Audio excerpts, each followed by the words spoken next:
Recordabais que la semana pasada arrancábamos un nuevo estudio, un estudio bíblico que nos iba a llevar en la voluntad del Señor libro a libro a lo largo de toda la Biblia. Y hablábamos de que la finalidad de llevar a cabo este estudio no era solo el conocer de una manera sistemática o de una manera libro a libro la Biblia en general, sino que el propósito y fin último es que podamos aplicar la palabra de Dios a nuestra vida y que seamos capacitados por Dios para crecer espiritualmente. Así que a medida que avanzamos en este estudio, oro y oremos para que el Señor nos ayude a estar cerca de su palabra y que estemos dispuestos a llevar a cabo gozosos su voluntad. Eh, Nuestro pastor Miguel ha mandado unos apuntes de lo que sería la segunda sesión, la sesión de hoy, y espero que podáis tenerlos cerca y si no, bueno, los podéis consultar por internet y si no, pues espero podáis seguirme en cualquier caso. Y simplemente comenzábamos este estudio recordando un poco lo que hablábamos la semana pasada. Y ni cabe decirlo, ¿verdad? Pero comienza ahí señalando que la Biblia es la palabra de Dios. Quiero insistir en esto y no me cansaré de insistirlo porque tantas veces invertimos tiempo, esfuerzo, dinero, incluso en tantas cosas, ¿verdad? Que no son la palabra de Dios. Y es bueno que estemos centrados en la palabra de Dios. La Biblia es la palabra de Dios y merece la pena, sin duda, invertir tiempo y esfuerzo en conocerla. Y quería hacer de estos versículos que aparecen ahí, 2 de Timoteo 3, 16 y 17, y que todos conocemos de memoria, seguro, el lema de este estudio, ¿verdad? Ahí Pablo le está escribiendo al joven Timoteo y le dice en 2 de Timoteo 3, los versículos 16 al 17,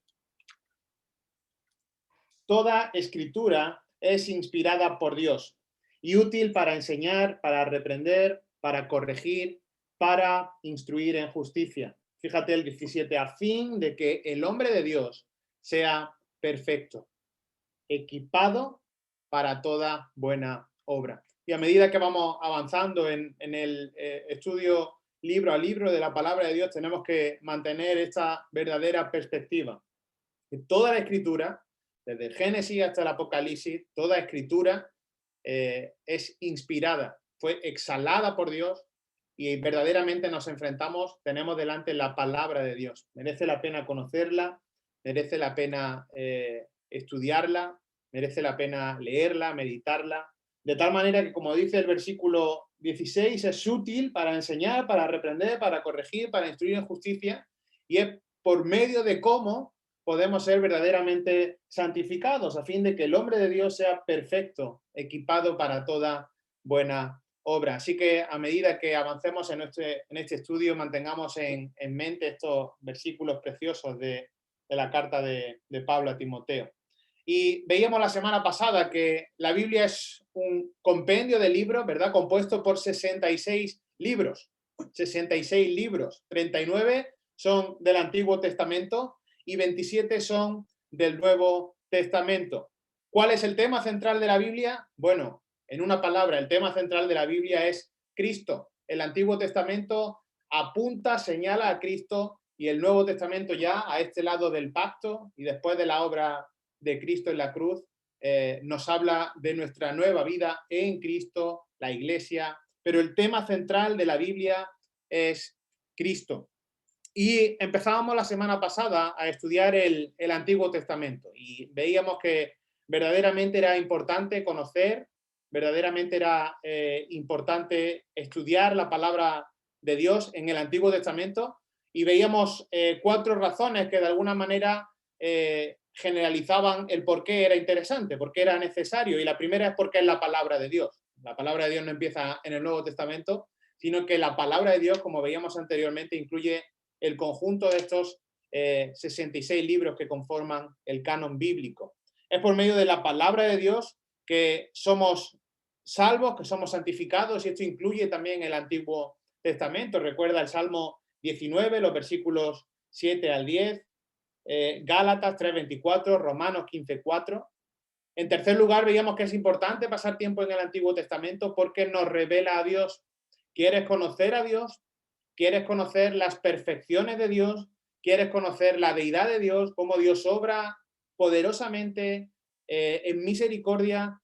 ¿Quieres de esta manera adorar más a Dios y mejor? Bueno, por medio de la lectura, del estudio del Antiguo Testamento, vas a conocer a Dios. Y además vimos que era crucial para la comprensión del Nuevo Testamento. Si estábamos en cierta medida cegados, desconocidos del Antiguo Testamento, verdaderamente iba a ser mucho más difícil comprender la totalidad del Nuevo Testamento. Así que nos adentramos en el Antiguo Testamento, un compendio de libros que nos cuenta la historia de la nación de Israel. Israel es la nación escogida de Dios y a lo largo de todo el Antiguo Testamento vemos la historia de la nación de Israel. Vemos las leyes que Dios les da, cómo Dios va rigiendo al pueblo de Israel y además vemos mensajes de profetas, libros de sabiduría, una totalidad de literatura que conforma todo el Antiguo Testamento y que agrupábamos de una manera esquemática en la agrupación que tenéis ahí. Libros de la ley, esto era el Pentateuco, la Torá, los 5 primeros libros de la Biblia, desde el Génesis hasta Deuteronomio.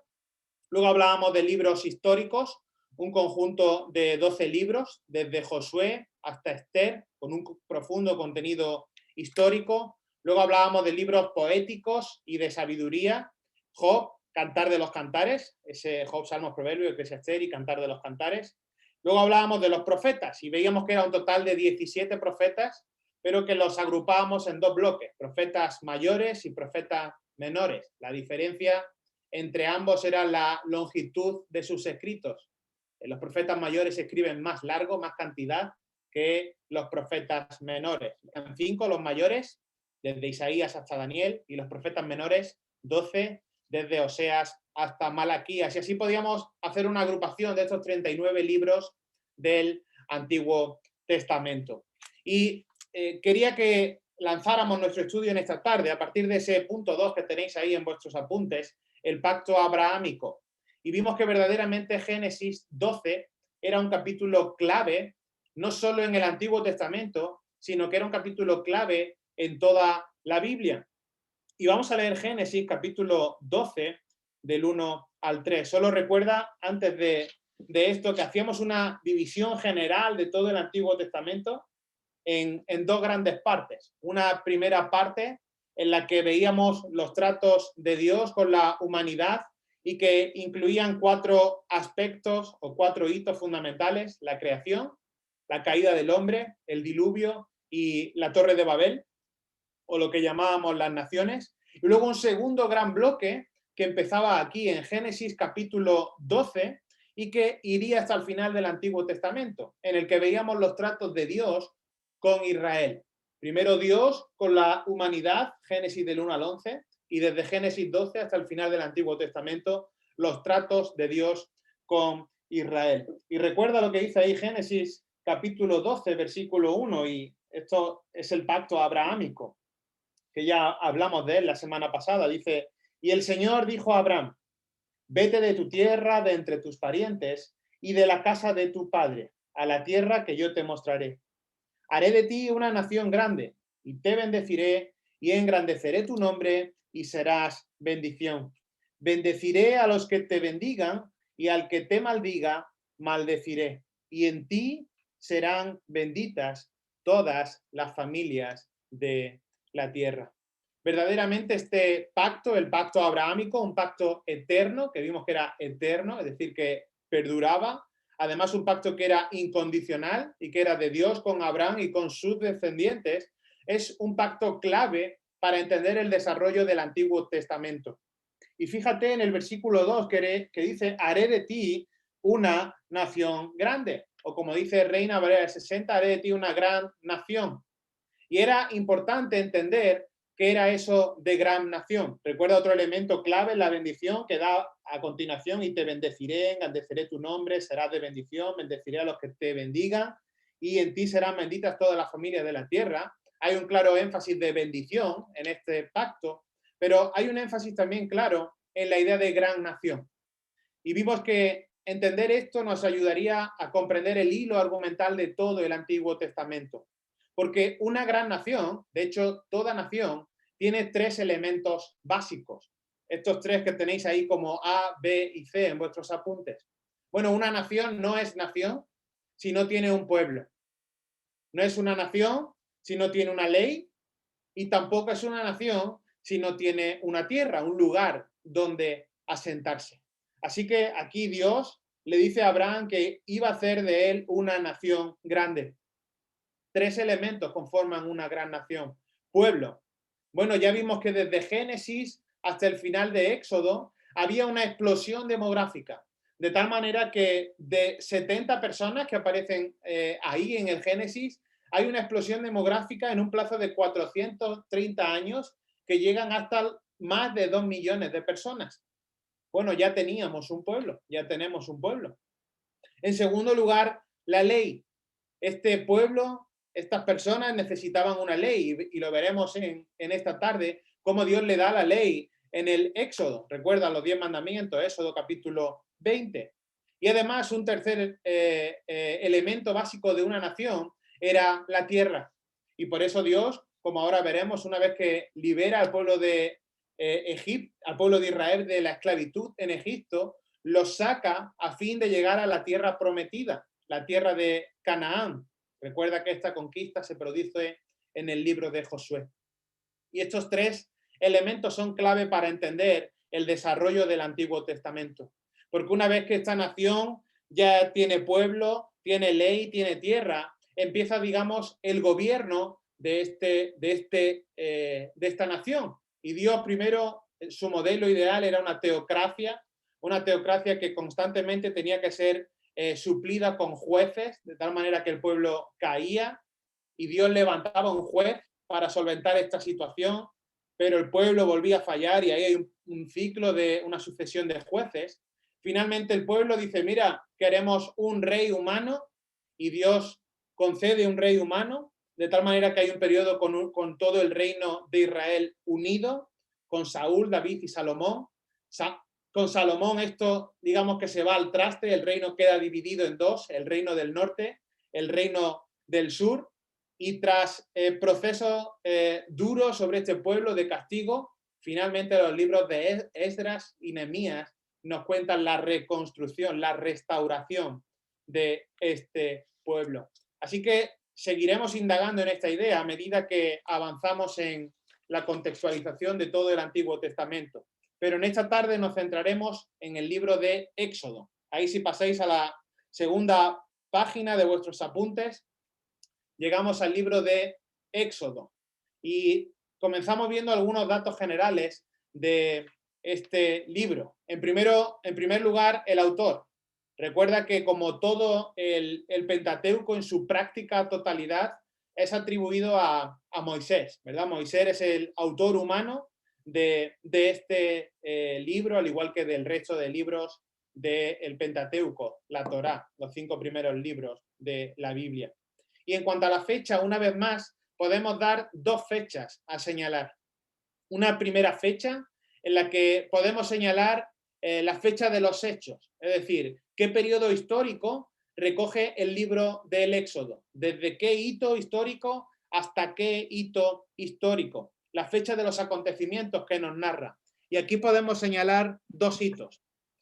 Digamos que el libro de Éxodo nos cuenta desde la entrada de Jacob a Egipto, allá por el año 1876 antes de Cristo, es decir, desde la entrada de Jacob a Egipto en este año, hasta la edificación del tabernáculo, allá por el año 1445 antes de Cristo. Entonces hablamos de un periodo de unos 430 años, ¿verdad? Los hechos que nos narra el libro del Éxodo. Y otra fecha que puede resultar interesante es la fecha del manuscrito.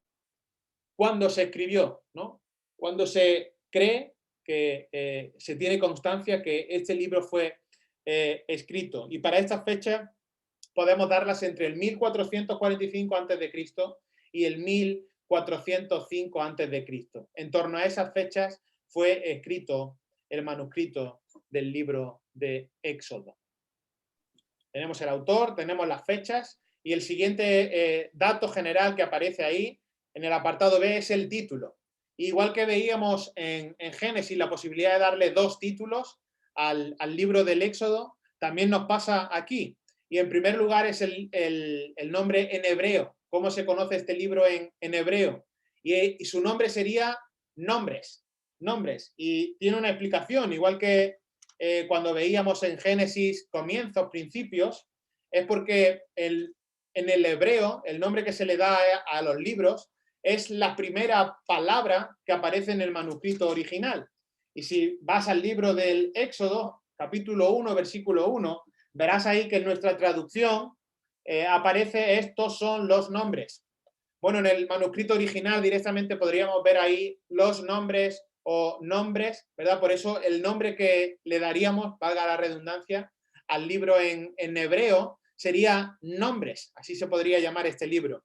Y si ya nos vamos a la Septuaginta, a la Biblia griega, aparece el título del libro que nosotros conocemos, Éxodo. También le podemos llamar salida, partida, y veremos que este es su nombre porque como bien sabéis, nos va a contar la salida, la partida del pueblo de Israel de la esclavitud de Egipto. Así que esos 2 libros, Nombres en el hebreo, Éxodo en la Septuaginta.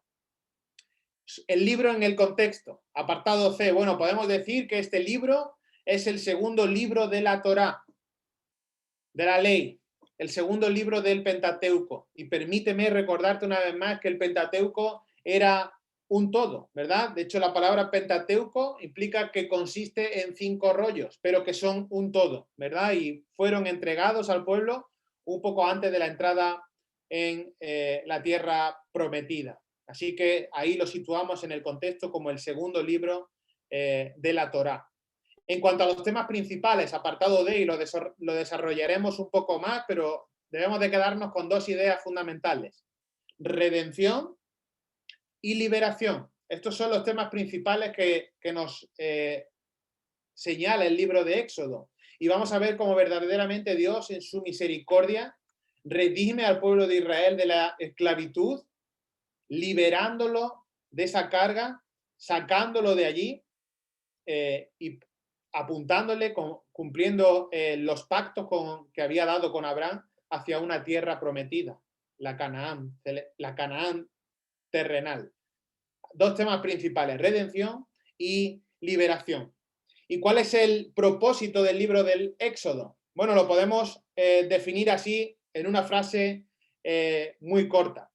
El Dios creador, el Dios de los patriarcas. Recuerda, ya vimos esto en el libro de Génesis, vimos cómo Dios era el creador y cómo Dios mantiene con los patriarcas su línea. Bueno, pues el Dios creador, el Dios de los patriarcas, redime a los hijos de Israel de la esclavitud en Egipto y hace un pacto con ellos en Sinaí. Ese Dios creador, ese Dios de los patriarcas, redime a los hijos de Israel de la esclavitud en Egipto y hace un pacto con ellos en Sinaí.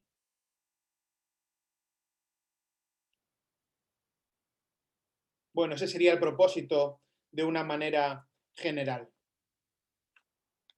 Bueno, a grandes rasgos, y ahora entraremos en detalle y leeremos algunos pasajes de este precioso libro, probablemente el libro del que la sociedad más conozca, porque se han hecho muchas películas, alguna buena, muchas muy malas, ¿verdad? Pero verdaderamente la sociedad conoce un poco el contexto, la historia del Éxodo. Pero bueno, podríamos resumir este libro viendo cómo Dios va a escuchar el clamor de su pueblo. Dios tiene misericordia de su pueblo y usa a Moisés como libertador. Dios elige a Moisés para que libere a su pueblo. Y a partir de ahí Dios va a demostrar su poder y lo va a hacer de muchísimas formas. Lo va a hacer, y recuerda, dando plagas sobre Egipto para demostrar así su poder. Va a demostrar su poder dividiendo el Mar Rojo, permitiendo así el paso de su pueblo para ser liberado. y después de demostrar su poder, él da la ley a su pueblo en el monte Sinaí, de tal manera que llega a ser, se constituye así como su rey. Y a partir de ahí, la parte final del libro, ya a partir del capítulo 20, después de dar los 10 mandamientos, se explican las leyes, los detalles de la teocracia, ese gobierno de la nación con Dios en el centro, y vemos cómo el Señor era el rey, cómo el arca era el trono y cómo el tabernáculo era la capital. Jehová era el rey, el arca era el trono y el tabernáculo era la capital. Bueno, vamos a ver cómo podríamos dividir este libro de una manera general y vamos a ir a algunos pasajes de la Escritura. Ahí tenéis una división general en torno a la situación del pueblo de Israel. Y tenéis los capítulos 1 al 13, Israel en Egipto. Ahí está Israel en Egipto. Luego tenéis Israel en el desierto, los capítulos 14 al 18, y los capítulos 19 al 20, Israel en el Sinaí. Bueno, esto es una posible división, un posible bosquejo que podíamos hacer del libro en función de la situación del pueblo de Israel. Vamos con la primera, Israel en Egipto, los versículos del 1 al 13. Y fíjate que lo primero que podíamos mencionar ahí en esos primeros 7 versículos lo podríamos titular apartado 1.1, la explosión demográfica. La explosión demográfica. Fíjate lo que dice el versículo 7, después de hacer un recorrido por la familia.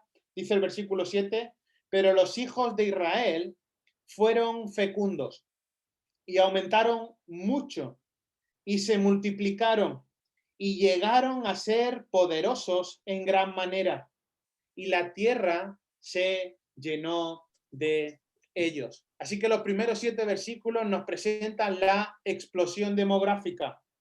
Llegaron a ser fecundos, aumentaron mucho, se multiplicaron, fueron poderosos en gran manera, y la tierra, esta tierra de Egipto, se llenó de ellos. Ahora, lo siguiente que aparece ahí, en los versículos 8 al 22, podemos ver cómo el libro de Éxodo nos presenta la esclavitud, la esclavitud. Y fíjate lo que dice el versículo 8. Y se levantó sobre Egipto un nuevo rey que no había conocido a José. Recuerda el final del libro de Génesis. Pero dice el 8 que se levantó sobre Egipto un nuevo rey que no había conocido a José.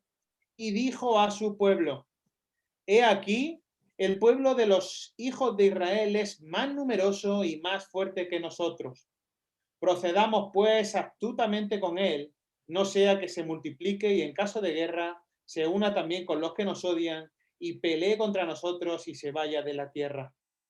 Versículo 11. Entonces pusieron sobre ellos capataces para oprimirlos con duros trabajos y edificaron para Faraón las ciudades de almacenaje, Pitón y Ramsés. Fíjate, pero versículo 12, y sigue la explosión demográfica. Pero cuanto más les oprimían, más se multiplicaban y más se extendían. De manera que los egipcios llegaron a temer a los hijos de Israel. Versículo 14, y les amargaron la vida con dura servidumbre en hacer barro y ladrillos y en toda clase de trabajo del campo. Todos sus trabajos se le imponían con rigor. Fíjate, sigue más abajo las parteras, versículo 27, versículo 15, y el rey de Egipto habló a las parteras de las hebreas, una de las cuales se llamaba Sifra y la otra Púa, y les dijo, cuando estéis asistiendo a las hebreas a dar a luz y las veáis sobre el lecho del parto, si es un hijo le daréis muerte, pero si es una hija entonces vivirá.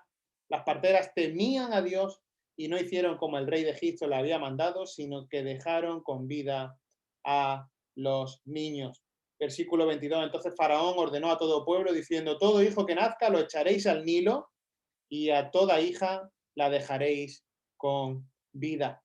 Y en base a esto, vemos cómo finalmente, desde el capítulo 2 hasta el capítulo 13, vemos cómo Moisés es el libertador, el que Dios escoge para liberar al pueblo de esta opresión. una opresión tremenda que, como veis, hasta el punto de querer acabar con todos los niños para impedir que se fueran multiplicando. Faraón dice, vamos, hay que acabar con esto. El rey de Egipto no quiere tener oposición y dice, tenemos que acabar con esto. Y a partir del capítulo 2 vemos cómo se nos cuenta el nacimiento de Moisés, su vida peculiar en la juventud, como su paso por el río. Así que el punto 1.3 lo podemos llamar Moisés como libertador. Moisés como libertador. Y embarcaría ese periodo desde Éxodo capítulo 2, versículo 1, hasta Éxodo capítulo 13, versículo 16.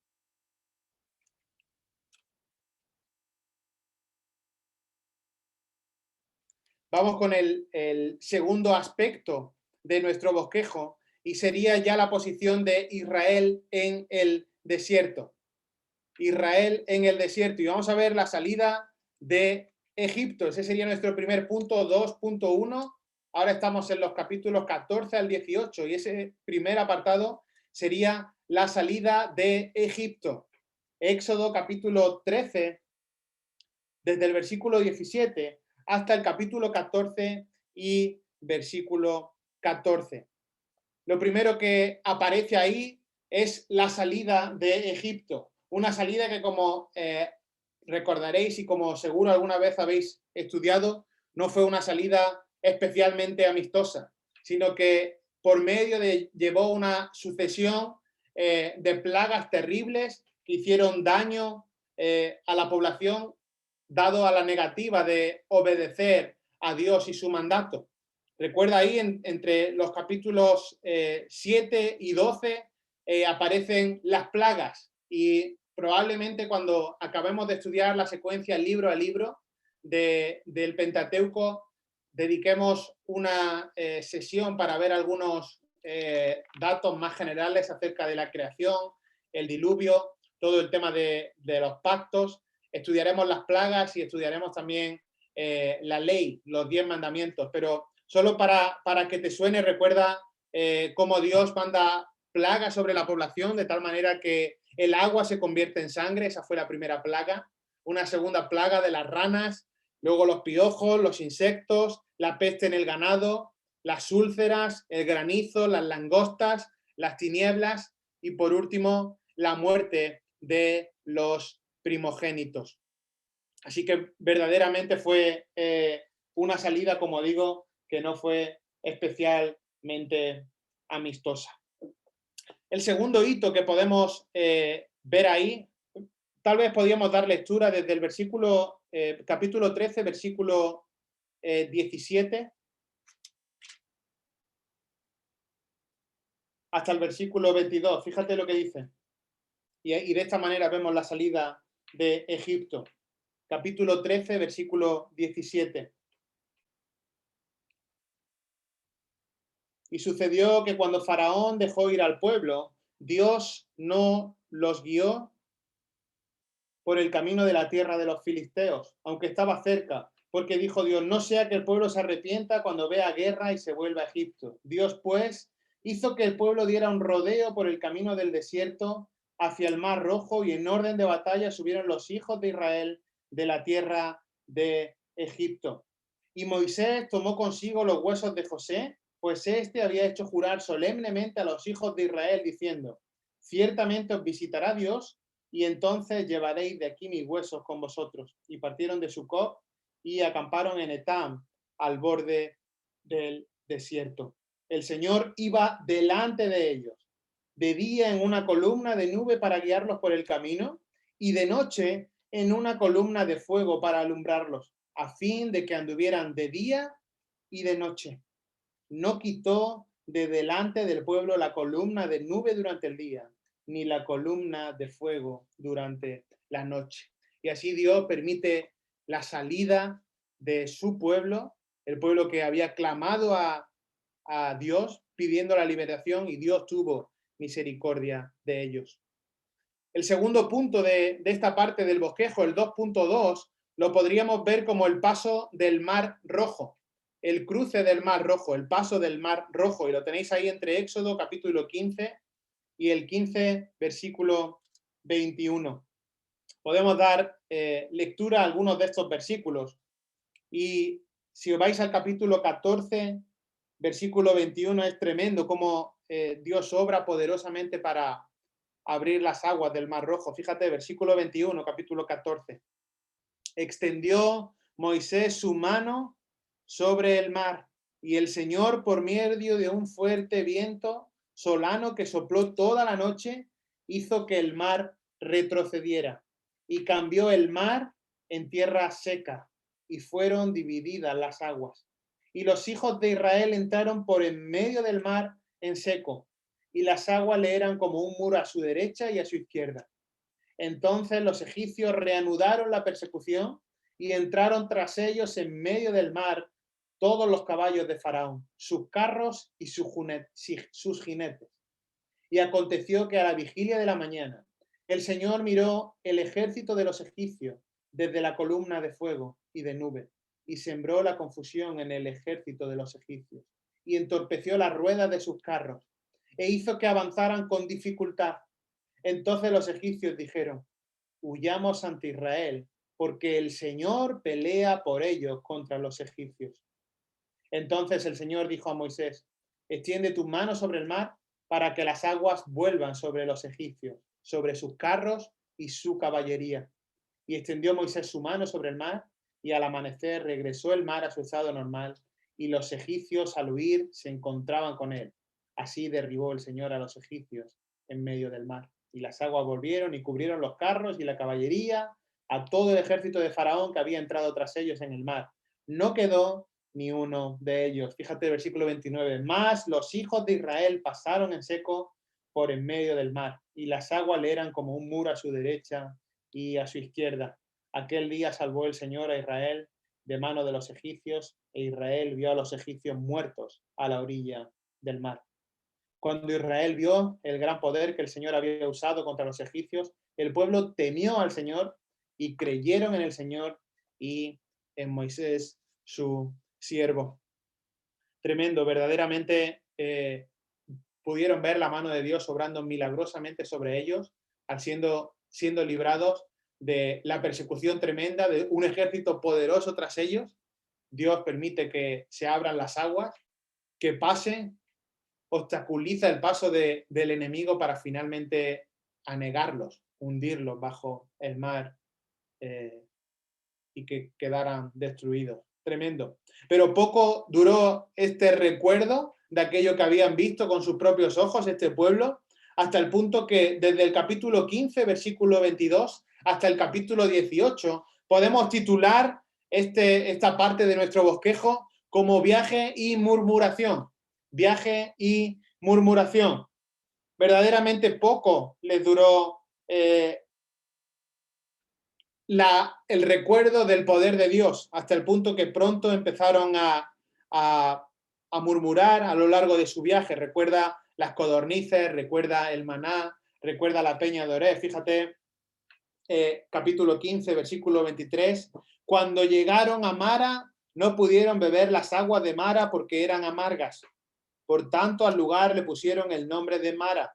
Y murmuró el pueblo contra Moisés, diciendo: ¿qué beberemos? Y así sucesivamente hasta el capítulo 18 vamos a ver en diferentes acontecimientos cómo el pueblo se queja, cómo el pueblo murmura y cómo el pueblo había olvidado cómo Dios había obrado milagrosamente librándoles de la esclavitud y librándoles del ejército que iba tras ellos en el paso del Mar Rojo.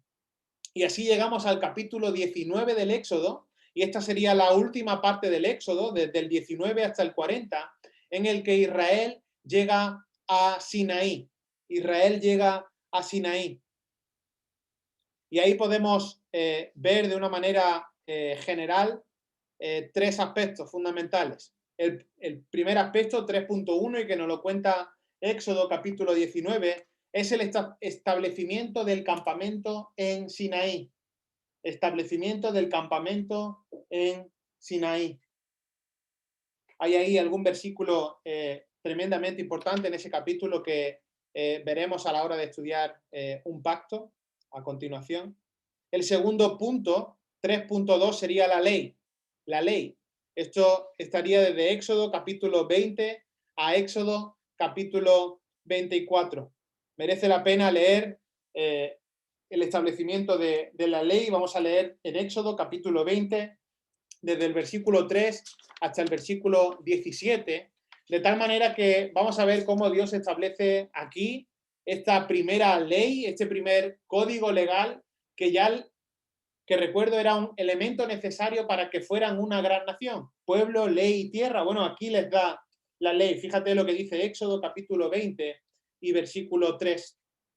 Podemos leer desde el 1. Y habló Dios todas estas palabras diciendo: yo soy el Señor tu Dios, que te saqué de la tierra de Egipto, de la casa de servidumbre. No tendrás otros dioses delante de mí.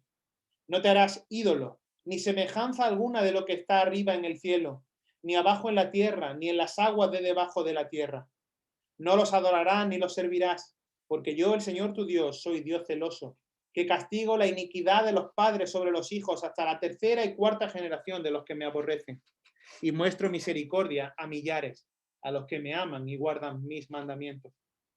Versículo 7. No tomarás el nombre del Señor tu Dios en vano, porque el Señor no tendrá por inocente al que tome su nombre en vano.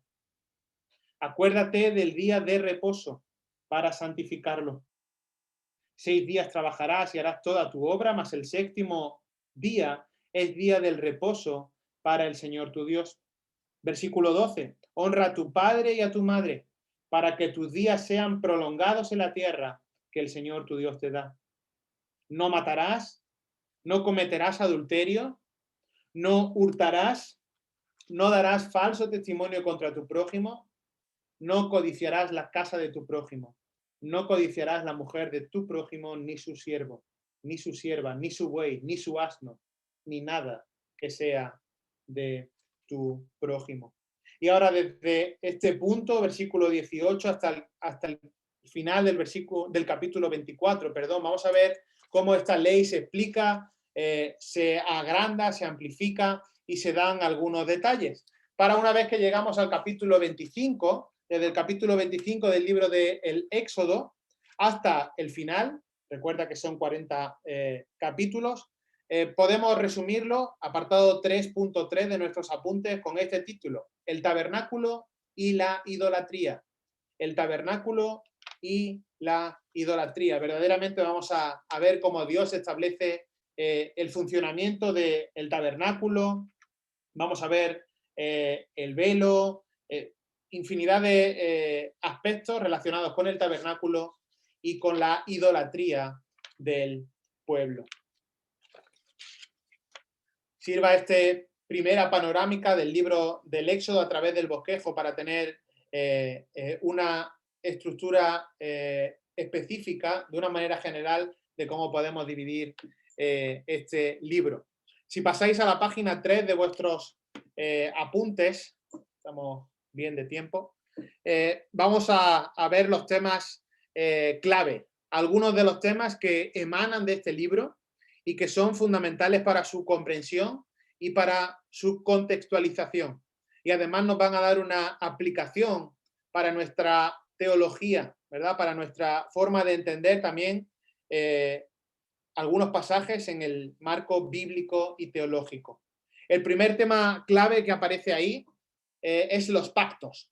Ya hablamos de esto en la semana pasada cuando veíamos el Génesis, y podemos decir que en este libro se mencionan 2 pactos. El pacto abrahámico, que hemos leído antes en Génesis capítulo 12, de tal manera que aquí, en estos pasajes que aparece aquí, vemos cómo Dios se acuerda de este pacto. Fíjate, Éxodo capítulo 2, versículo 24.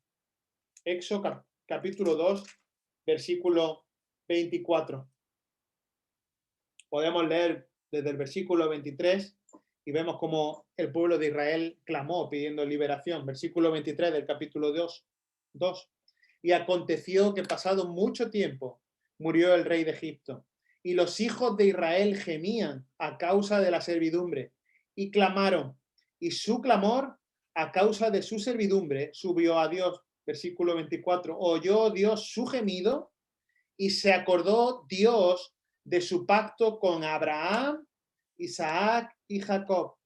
Y miró Dios a los hijos de Israel y Dios los tuvo en cuenta. Fíjate cómo Dios se acuerda de ese pacto que habría hecho con Abraham y que había sido ratificado con Isaac, con Jacob.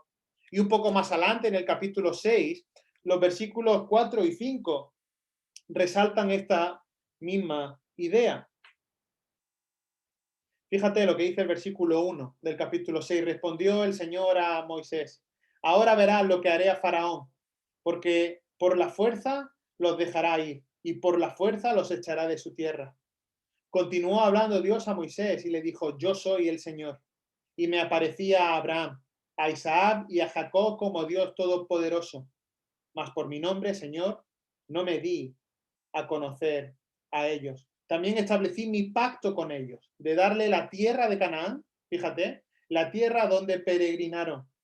Y además he oído el gemido de los hijos de Israel, porque los egipcios los tienen esclavizados, y me he acordado de mi pacto.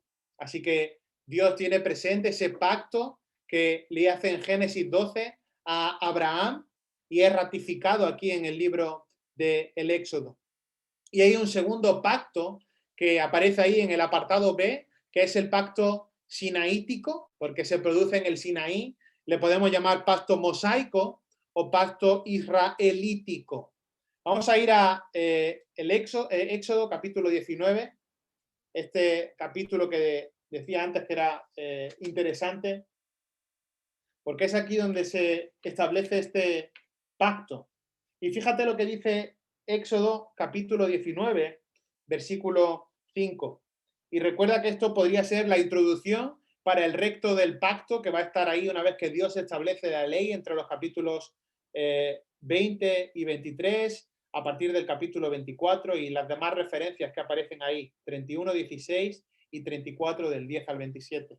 Pero podemos partir de aquí para entender este pacto. Recuerda el pacto sinaítico, porque se produce en el Sinaí. Fíjate lo que dice el versículo 5. Ahora pues, vamos a ir desde el 3. Y Moisés subió hacia Dios y el Señor lo llamó desde el monte, diciendo, así dirás a la casa de Jacob y anunciarás a los hijos de Israel. Y Moisés subió hacia Dios, perdón, versículo 4, vosotros habéis visto lo que he hecho a los egipcios y cómo os he tomado sobre alas de águilas y os he traído a mí. Versículo 5, fíjate. Ahora pues, si en verdad escucháis mi voz y guardáis mi pacto, seréis mi especial tesoro entre todos los pueblos, porque mía es toda la tierra. Y vosotros seréis para mí un reino de sacerdotes y una nación santa. Estas son las palabras que dirás a los hijos de Israel. Y a partir de aquí, y a lo largo, como he dicho, a partir del capítulo 20 y esas referencias que tenéis ahí, Dios desarrolla este pacto que afecta y que cuando estudiamos los pactos lo veremos de una forma más específica, afecta al pueblo y a la conducta del pueblo. De tal manera que dice, si en verdad escucháis mi voz y guardéis mi pacto, entonces seréis mi especial tesoro entre todos los pueblos, porque mía es toda la tierra. Así que entre los temas clave que aparecen en este libro está el tema de los pactos. Un segundo tema es el tema de los patriarcas. Ya hemos leído algún texto en el que Dios constantemente se está acordando y recordándole a Moisés cómo es el Dios de los patriarcas, el Dios que se dirigió a Abraham, que estableció un pacto con él, el Dios que lo ratificó con Jacob y con todos los patriarcas. Hay un tercer tema que tenéis ahí, es el tema de Jehová. Y hay tres aspectos que podemos resaltar. El primero, el nombre de Jehová. Y es tremendamente interesante cómo aquí Dios hace mención a su nombre. Fíjate, Éxodo capítulo 3 y versículo 13. Éxodo capítulo 3 y versículo 13. Tremendo pasaje. Entonces dijo Moisés a Dios: he aquí, si voy a los hijos de Israel y les digo, el Dios de vuestros padres me ha enviado a vosotros, tal vez me digan, ¿cuál es su nombre? ¿Qué le responderé? Fíjate. Y dijo Dios a Moisés: yo soy el que soy. Y añadió: así dirás a los hijos de Israel, yo soy, me ha enviado a vosotros. Dijo además Dios a Moisés: así dirás a los hijos de Israel, el Señor, el Dios de vuestros padres, el Dios de Abraham, el Dios de Isaac, el Dios de Jacob, me ha enviado a vosotros. Este es mi nombre para siempre, y con él se hará memoria de mí de generación en generación. Puedes ir al capítulo 15 y versículo 3, porque ahí, como traduce nuestra Biblia, la Biblia de las Américas, fíjate lo que dice el capítulo 15, versículo 3. El Señor es fuerte guerrero. El Señor es su nombre. Capítulo 20, versículo 7, y solo por tener algunas referencias. No tomarás, lo hemos leído anteriormente, no tomarás el nombre del Señor tu Dios en vano, porque el Señor no tendrá por inocente al que tome su nombre en vano. Así que el tema del nombre de Jehová, el yo soy el que soy, es un tema candente a lo largo del libro del Éxodo. Otro tema en relación con esto es el conocimiento de Jehová. El conocimiento de Jehová. Y a lo largo del libro vemos como primero hay un desconocimiento para posteriormente haber un conocimiento de Jehová. Fíjate, capítulo 5, versículo 2. Dice el 5:2, pero Faraón dijo: ¿quién es el Señor para que yo escuche su voz y deje ir a Israel? No conozco al Señor y además no dejaré ir a Israel. Fíjate cómo esto finalmente evoluciona hasta el punto que él le pide a Moisés que ore a su Dios. Capítulo 7, versículo 5. Dice: y sabrán los egipcios que yo soy el Señor, cuando yo extienda mi mano sobre Egipto y saque de en medio de ellos los hijos de Israel. Entonces, en ese momento sabrán los egipcios que yo soy el Señor. Fíjate, capítulo 9, versículo 14. Porque esta vez enviaré todas mis plagas sobre ti, sobre tus siervos y sobre tu pueblo. ¿Para qué? Fíjate, para que sepas que no hay otro como yo en toda la tierra. Así que a lo largo del libro vemos el conocimiento de Dios y cómo Dios utiliza cada acontecimiento para mostrarse, para que conozcan que no hay nadie como Él. Y otro tema relacionado con esto es el temor del Señor, el temor de Jehová. Ya tenéis ahí algunas citas de referencia, algunas ya las hemos leído anteriormente. Recuerda cómo las parteras no hicieron caso de aquello que se les había ordenado porque tenían el temor de Dios, y eso está ahí en el capítulo 1, versículo 17. Y por leer otra referencia, capítulo 18, versículo 21. Dice: además, escogerás de entre todo el pueblo hombres capaces, temerosos de Dios, como condición, temerosos de Dios, hombres veraces que aborrezcan las ganancias deshonestas, y las pondrás sobre el pueblo como jefes de 1000, de 100.000, de 50 y de 10.000. Así que el temor de Jehová, el temor del Señor, es un tema también candente a lo largo de la evolución del libro del Éxodo.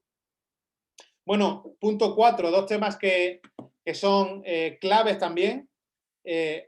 Redención y liberación. Redención y liberación. Fíjate el capítulo 6, versículo 6 del Éxodo. Éxodo, capítulo 6, versículo 6. Y es interesante remarcar estos dos aspectos porque verdaderamente tienen una aplicación también para nosotros. Dice el versículo 6 del capítulo 6, por tanto, di a los hijos de Israel: yo soy el Señor, y os sacaré de debajo de las cargas de los egipcios, y os libraré de su esclavitud, y os redimiré con brazo extendido y con juicios grandes. Capítulo 15, versículo 13.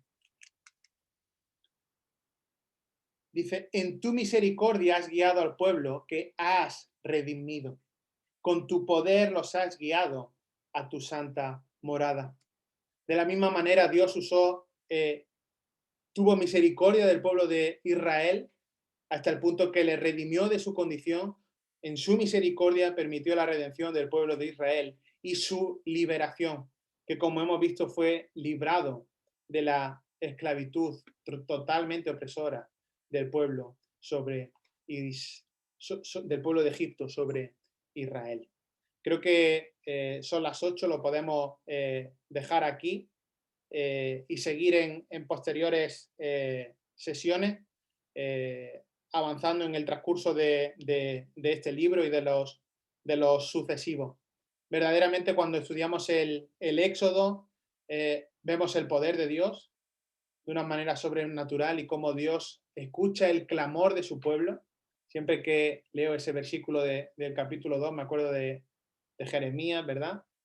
Se clama a mí y es tremendo cómo Dios verdaderamente escucha la voz de su pueblo y cómo Dios tuvo misericordia de ellos hasta el punto que les libra de esa tremenda opresión para cumplir su pacto, para cumplir su perfecto plan, su propósito, ya establecido con Abraham, y a pesar de que era un pueblo que se olvidaba, y lo hemos visto que se olvidaba pronto del poder de Dios, de cómo Dios obraba milagrosamente, aún a las puertas de la tierra prometida dudaron de la palabra, hasta el punto que Dios los tuvo 40 años vagando por el desierto y muchos de ellos no entraron en la tierra prometida.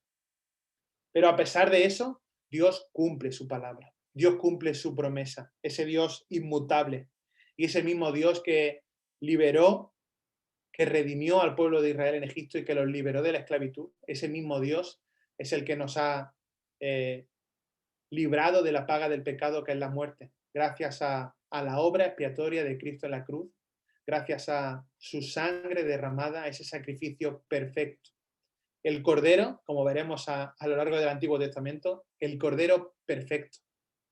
Un Cordero que derramó su sangre perfecta, sin pecado, el sacrificio perfecto para que hoy nosotros podamos disfrutar de nuestra redención, de nuestra liberación y de una esperanza de la vida eterna. Así que oremos y os animo a seguir con la lectura de estos libros. Perdonad, sé que se quedan muchas cosas en el aire y bueno, estoy a vuestra total disposición para cualquier duda o cualquier tema que podamos tratar y ser bendecidos mutuamente. Vamos a orar. Señor, te damos gracias por tu palabra. Gracias, Señor, por este precioso libro, Señor, y verdaderamente a lo largo de estos 40 capítulos, Señor, vemos cómo eres un Dios poderoso, un Dios misericordioso, un Dios fiel, un Dios inmutable, Señor, y verdaderamente a lo largo de tu palabra podemos, Señor, conocer cada una de tus perfecciones, deleitarnos en ello, ver, Señor, tu perfecta santidad y nuestra terrible condición pecaminosa. Un Dios totalmente y perfectamente santo, teniendo misericordia de hombres totalmente pecadores. Señor, gracias porque obraste milagrosamente para cumplir tu propósito sobre el pueblo de Israel. Y vemos, Señor, cada aspecto que hemos tratado en esta tarde, manteniendo una perspectiva, Señor, del pasado, de la historia, Señor, pero viéndolo a este lado del pacto, Señor, y damos gracias por el perdón de nuestro pecado, por el sacrificio, Señor, de Cristo en la cruz, y al menos, Señor, que el Cordero sin mancha el Dios encarnado, el Dios hecho hombre, derramara su sangre, era imposible la remisión de pecados. Señor, y a medida que avanzamos en el estudio de tu palabra, trae a nuestra memoria, Señor, tu infinita misericordia para con nosotros. Y como un Dios de poder, un Dios majestuoso, un Dios de completa deidad, se apiada de pecadores horribles como nosotros, Señor, y nos regala la vida eterna. Señor, ayúdanos a mantener esta perspectiva y con nuestra vida poder agradarte y ponerla a tu servicio. Todo esto lo oramos en tu nombre, en Cristo Jesús, nuestro Salvador. Amén.